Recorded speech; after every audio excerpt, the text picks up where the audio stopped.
Pour les chrétiens, la fête de Pâques, c'est d'abord la fête de l'espérance. C'est quand l'inquiétude grandit, quand la peur nous envahit à cause de ce fléau qui s'est abattu sur notre planète, c'est à ce moment-là que la fête de Pâques vient nous dire une espérance aussi fragile qu'inespérée.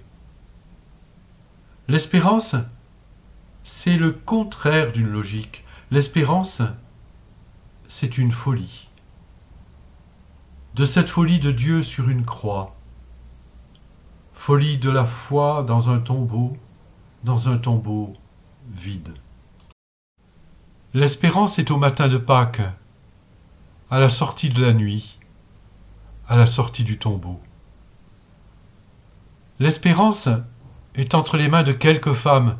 Oh, ne me demandez pas si l'espérance sait calculer l'avenir, si elle sait le chiffrer ou si elle sait le définir. La seule chose dont l'espérance est certaine, c'est qu'il y a un avenir.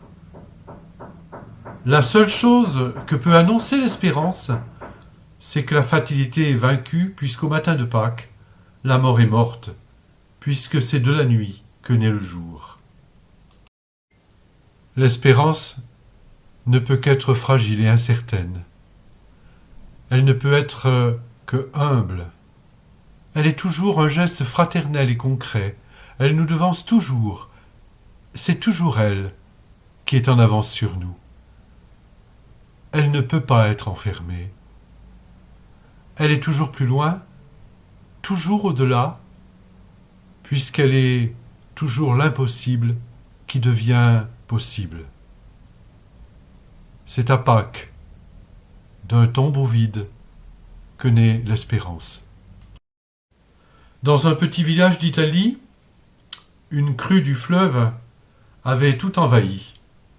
Les habitants avaient été contraints de fuir avec des barques, et un homme était resté, un homme de Dieu, un homme de foi, un homme d'espérance. Au-delà du comique, essayons d'entendre chez lui la petite voix de l'espérance. Cette petite espérance qui n'a l'air de rien du tout, comme le dit Peggy. Puisque l'office divin ne nous est pas permis dans les circonstances actuelles, laissons une prière d'espérance s'élever vers le ciel. Ce n'est pas la première fois que nos maisons ont les pieds mouillés. L'homme a connu d'autres déluges. Mais un jour, les eaux se retirent, le soleil revient, les fleurs refleurissent, et l'homme recommence. Oui, un jour prochain, vous reviendrez, et nous recommencerons tous ensemble. Nous entendrons encore le bruit de la forge de M. Botaz, notre mère bien-aimée. La scie de Biondo qui fait grincer des dents tout le quartier. Les coups de marteau du cordonnier Rocard qui font tant de mal aux oreilles. Tous ces maudits bruits qui nous agacent tant et qui vont tant nous manquer. Et les cris de nos enfants dans les cours de nos écoles. Alors, nous nous souviendrons de la fraternité qui nous a réunis dans ces heures terribles. Et avec le caractère que Dieu nous a donné, nous recommencerons à lutter. Pour que le soleil soit plus clair. Pour que les fleurs soient plus belles. Et pour que la misère disparaisse un jour de nos villes et de nos villages. Nous oublierons nos discordes. Et quand nous aurons envie de mordre, nous tâcherons de sourire. Alors, tout sera facile. Et notre village deviendra une petite image du paradis. Le mal du virus est toujours présent.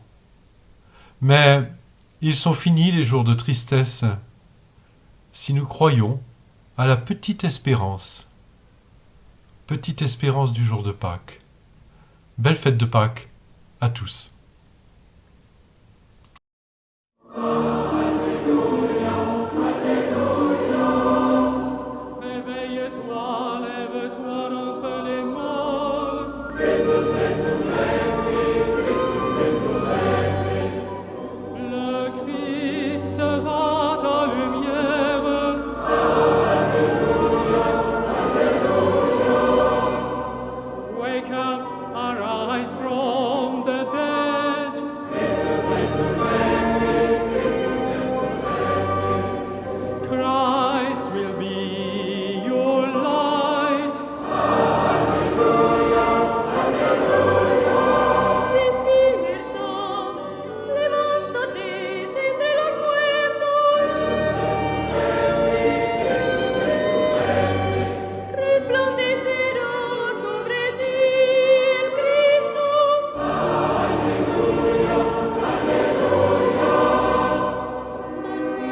Non.